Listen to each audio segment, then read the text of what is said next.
بابا جی کسی کو ہاں جی کسی اسپرچل پرپز سے ہی پیار ہو گیا جو اس کا گرو کی پوزیشن میں ہے، مگر وہ اس کے جیسے اچھے عمل نہ کر پائے یا پھر اس کی جیسی نیک یا پاک پوتر سوچ اپنے اوپر نہ اتار پائے تو بھی کیا وہ صحبت، وہ پیار سچا کہلوائے گا؟ بالکل سچا کہلائے گا، بالکل سچا کہلائے گا، کیونکہ اس کی سچائی تو اس کے اندر ہے نا۔ پیار کی سچائی کا تعلق ایکشن سے نہیں ہے، کسی کرم سے نہیں ہے۔ پیار ایک الگ راستہ ہے، ایکشن ایک الگ چیز ہے، وہ والی چیزیں ایک علیحدہ چیپٹر ہے، ٹھیک ہے نا، اور پیار ایک الگ چیز ہے۔ اب ایک ڈاکٹر ہے، اس کو کسی مہا پرش سے پیار ہو گیا ہے، اب مہا پرش سارا دن پھتلا مار کے زمین پہ بیٹھ کے لوگوں کو بلیس کر رہا ہے، اور ڈاکٹر کلینک پہ سارا دن فیسیں بٹور کے اپنی زندگی بسر کر رہا ہے۔ تو اب ڈاکٹر تو اس کی طرح سے زمین پہ بیٹھ کے پھتلا مار کے ساروں کو فری آف کاسٹ تو نہیں یہ چیزیں دے سکتا نا، وہ اس جیسے ایکشن تو نہیں کرے گا، اس کے ایکشن اپنے ہی رہیں گے۔ اگر اس کا پیار سچا ہے اور ریئل میں ہی وہ اس سے پیار کرتا ہے تو یہ پیار کی سچائی اس اوپر والے ذات کو پتا ہے جس نے پیار کو کریٹ کرا۔ پیار کی سچائی کا پتہ صرف رب کو لگتا ہے، بندے کو بھی نہیں لگتا، بندہ بھی نہیں جانتا کہ اس کا پیار سچا ہے یا نہیں اور کتنا سچا ہے۔ ہو سکتا ہے کہ ہمارا پیار بڑا سچا ہو، بڑا سچا ہو، بڑا سچا ہو، شاید کسی ایسی جگہ پہ جائیں جہاں ہمارے پیار کا امتحان لیا جائے اور ہم فیل ہو جائیں۔ اب اس چیز کا پتہ تو رب کو ہے، کیونکہ کریٹ اس نے کرا ہے۔ پیار کا خالق، پیار کا کریٹر خدا ہے، خدا نے اس کو کریٹ کرا ہے، اس لیے اس کی میجرمنٹ اور پیمائش، لمبائی، چوڑائی، ڈیپتھ، انٹینسٹی، ان ساری چیزوں کو صرف خدا میجر کر سکتا ہے۔ سائنسدانوں کے پاس تو ابھی تک کوئی ایسا پیرومیٹر بنا ہی نہیں کہ جس میں وہ کسی پیار کو ماپ سکے۔ پیرومیٹر ابھی تک بھارتی میں نہیں بن سکا کہ جس میں پیار کو ماپا جا سکے کہ جناب پیار کتنا۔ اگر یہ ماپنے والا اعلیٰ بازار میں آ جاتا تو سب سے مہنگا یہی بکتا، گولڈ سے بھی مہنگا پیار میٹر نکلتا۔ تو یہ چیز ایشور نے اپنے ہاتھ میں رکھی ہے، اسی کے حساب سے ہی فیصلے ہوئیں گے۔ قیامت کے دن، ڈے آف ججمنٹ والے دن نا، بڑے بڑے مہا پرشوں کے عاشق ایسے نکلیں گے، ایسے نکلیں گے عاشق کہ جن کی زندگی کے سارے ایکشن ان کی زندگی کے سارے ایکشن کے اپوزٹ 180 پہ کھڑے ہوئیں گے، مگر وہ اس کے پیار میں گنے جائیں گے، ان کے پیاروں کی لسٹ میں ان کو رکھا جائے گا۔ اور بڑے ایسے لوگ کھڑے ہوئیں گے جو پیار والے ہوئیں گے، پیار کرنے والوں میں کھڑے ہوئیں گے اور بالکل ایکشن ہو بہو ویسے کریں گے، مگر جب لائن لگے گی تو ان بیچاروں کی نمبرنگ سب سے لاسٹ پہ آئے گی، اور اگے ایسے ماتڑ کھڑے ہوں گے جنہوں کا ایک بھی ایکشن وہ ورگا نہیں ہوئے گا، لیکن پیار سچا ہوئے گا، وہ کول کھڑے ہوں گے اپنے پیار کی بیس میں۔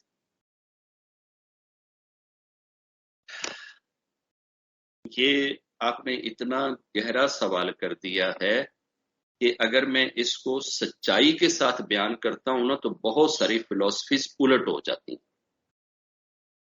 اور وہ والی فلسفیز میں الٹانا نہیں چاہتا، میں رب کے نظام کو چیلنج نہیں کرنا چاہتا۔